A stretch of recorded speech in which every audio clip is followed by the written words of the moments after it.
Conspiracy theorists say that we should question everything, and I agree, so we have some questions for them. Conspiracy theorists argue that the 9/11 hijackings would have been impossible to accomplish. However, between 1990 and 2000, an average of 21 airliner hijackings occurred every single year. If all of those hijackings were possible, what makes the 9/11 hijackings impossible? Many people are incredulous that hijacker Saddam al-Suqami's passport was found on the street, and that it survived the fireball from the North Tower. If that's so unbelievable, though, how did these passports survive the fireball from the Hindenburg?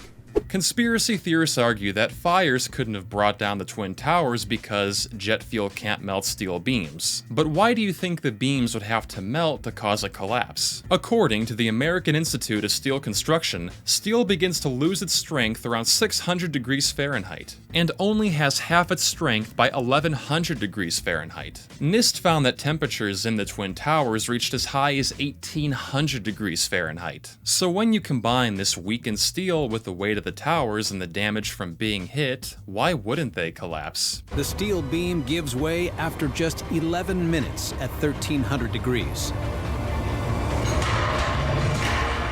Conspiracy theorists argue that the Twin Towers were brought down not from being hit by airliners and the ensuing fires, but rather a controlled demolition. However, if you look at videos of the Twin Towers, you can see the floors that were on fire slowly bowing inward before collapsing, which goes in line with the official story of the floor trusses sagging from the intense heat, thus pulling the columns inward. So if you believe that it was a controlled demolition, can you point to a single controlled demolition where the building slowly bowed inward? To support the controlled demolition claim, conspiracy theorists argue the Twin Towers fell at free fall speed. If that's the case, why is there video showing debris from the building falling faster than the building itself? With the North Tower, it's sometimes claimed that the top 20 floors, that mass, could only destroy 20 more floors under it before the collapse would stop. If that's a real physical principle, how did this 6-inch block wind up knocking over all of these much heavier blocks?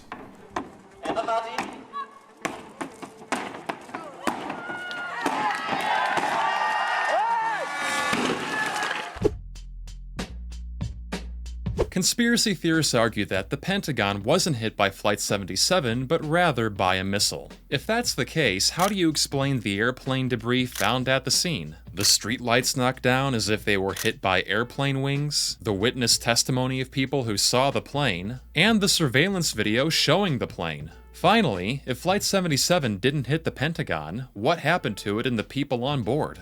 Conspiracy theorists argue that a missile hit the Pentagon because the size of the hole did not match the wingspan of Flight 77. Well, then why do you never question the Empire State Building crash? In 1945, the building was hit by a B-25 bomber, leaving a 5.5 meter wide hole, even though the B-25 bomber has a 20.6 meter wingspan. Do you think a missile hit that building too? Or is it possible someone like a structural engineer may have a better answer? It's often claimed that 7 World Trade Center shouldn't have collapsed since it wasn't hit by a plane.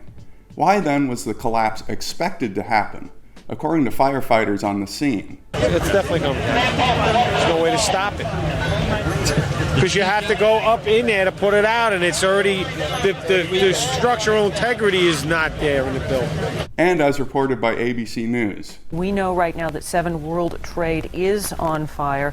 Firefighters have told us that perhaps they are going to try and just let the blaze go out on its own. More than likely, though, it would appear that building is going to collapse. And CNN. And now we are told that there's a fire there, and that building may collapse as well, as you can see.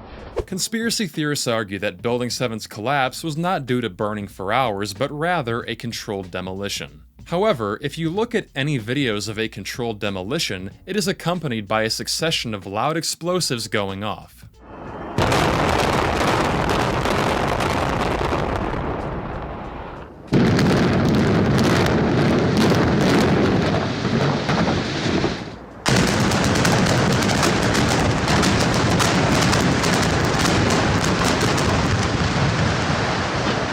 So if Building 7 was brought down by controlled demolition, why do we never hear these explosions?